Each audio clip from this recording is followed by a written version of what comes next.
अब सुबह सुबह शेख तकी के पास सिकंदर लोधी गया प्रणाम करने के लिए प्रतिदिन की तरह, और कहा जाके सलाम वालेकुम पीर जी।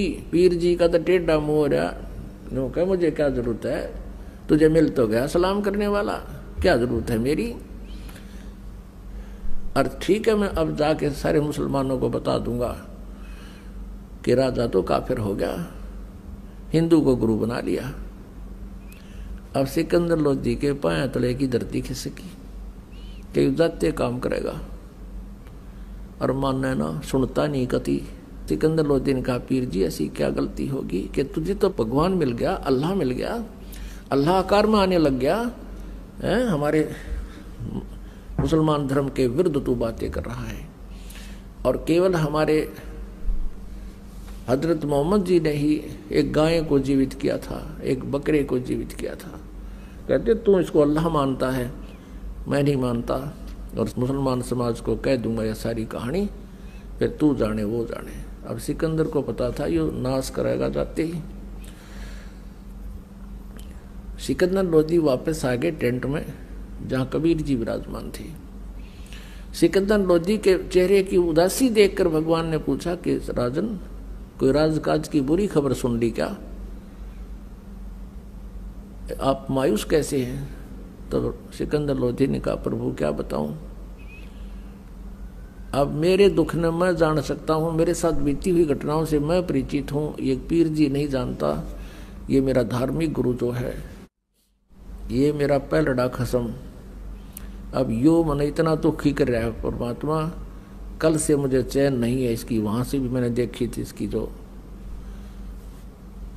गतिविधि, और अब तो ये बहुत टेढ़ा मुंह कर रहा है, जाते ही सब मुसलमानों को कह देगा तो मेरा राज्य नहीं रहेगा।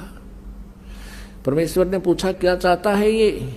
शेख तकी ने कहा था कि मेरे सामने जीवित करके दिखावे जब जानू मैं नहीं मानता, मैं साथ थोड़ा ही था।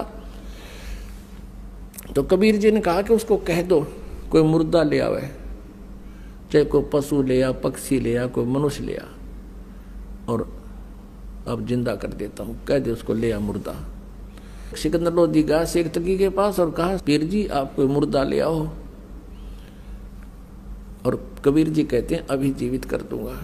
तो वो कहता मैं कहां से लाऊं, कभी समय आएगा जब देखूंगा।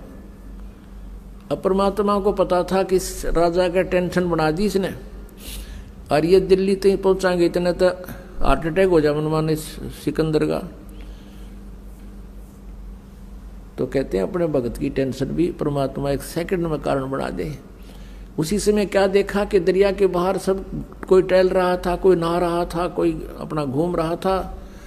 इतने में क्या देखा कि एक मुर्दा, एक बच्चे का शव, 12-13 साल की आयु के बच्चे का शव, जिसको अंतिम संस्कार कर दिया गया था मृत्यु के उपरांत। क्योंकि कुछ ऐसे कबीले हैं जो न तो जमीन में दबाते हैं, न सभा करते हैं, अग्नि में संस्कार नहीं करते, वो केवल जल प्रवाह कर देते हैं। वो ये सोचते हैं कि इसके शरीर को मछली खाएंगी, कीड़े मकोड़े खाएंगे, इसको कुछ पुण्य हो जाएगा, और उसको दरिया में जो समुद्र की तरफ जा रही होती है उसमें एक अच्छे आदर के साथ एक फ्लोटिंग ऐसा बना देते हैं, बेड़ा सा घास फूस का, लकड़ी थोथी से लकड़ी लगा कर उसके ऊपर आदर से लेटा कर और उसके ऊपर एक कपड़ा डालकर जल प्रवाह कर देते हैं। ऐसा जल प्रवाह किया हुआ मृत बच्चा आ रहा था सब, तो सभी ने कहा कि वो आ गया मुर्दा, वो आ गया मुर्दा। सब आगे भाग कर बाहर, कबीर जी भी कोई बुला लिया, शेख तकी भी आ गया।